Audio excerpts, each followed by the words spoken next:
This one really bothers me. Maybe it shouldn't bother me. Maybe it's just me getting old.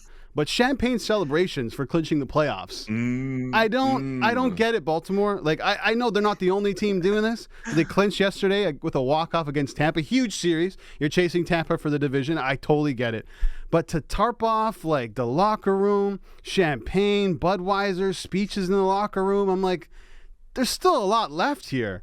You're trying to win the division. You got to get into the playoffs, obviously. You try and win the World Series. Like, that's worth celebrating, not clinching the playoffs. And I know they haven't done it in a long time, but what are we doing here? It's like Vladdy pouring the ice on whoever when they win games. And it's like, are you really celebrating that win right now?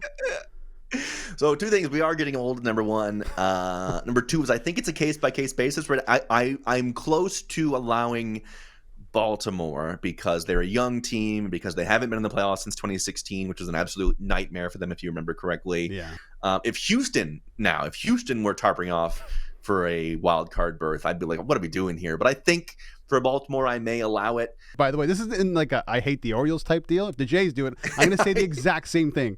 Why are you celebrating? People think you're going to win the World Series. Don't celebrate the third spot in the wild card because a couple years ago it didn't exist and you wouldn't be in the playoffs. So let's be real, right? I'm with you.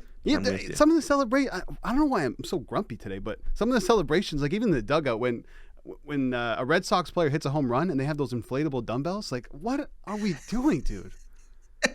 Like, what is that? It's not even cool. Like the hat, the jacket. I love the jacket. You know, the Japanese headwear that the Angels use. That's cool. But like, what are we doing? Inflatable dumbbells and soups? Funny how it happens that the Blue Jays ended up being like the only team in the league that doesn't do one now. We've gone so far back the other way that they're now the outliers for not doing it. Very strange times. Yeah, I'm grumpy. I feel like I'm a grumpy old man. But listen, I just love baseball. Sounds like you're a grumpy old man. I think the title of this episode will be MLB is Upside Down, and we don't know anything. That might be the title. I'm the perfect guy. I don't know anything. No, you do. What do you mean? I bring you on here because you're extremely knowledgeable and I like you and you're a great guy.